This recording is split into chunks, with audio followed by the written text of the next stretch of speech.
ಸೇರಿ 109 ಕೋಟಿ ರೂಪಾಯಿ ಸ್ಯಾಂಕ್ಷನ್ ಮಾಡಿ ಕೊಟ್ವಿ.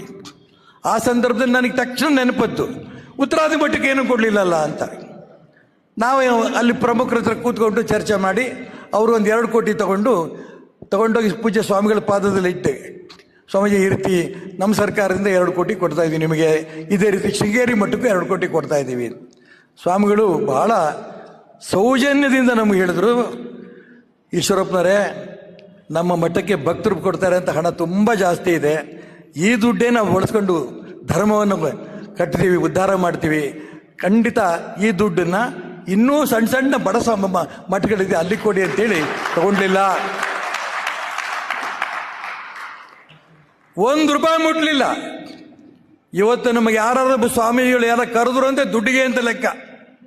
ಆದರೆ ನಾನು ಯಾತಕ್ಕೆ ಇದನ್ನು ಹೊಗಳ್ತಾ ಇದ್ದೀನಿ ಅಂತ ಅನ್ಕೋಬೇಡಿ, ತಮ್ಮ ಇಡೀ ಜೀವನವೇ ನಮಗೆ ಆದರ್ಶವಾದ ಜೀವನ ಅವ್ರು ನಡೆಸ್ತಾ ಇದ್ದಾರೆ.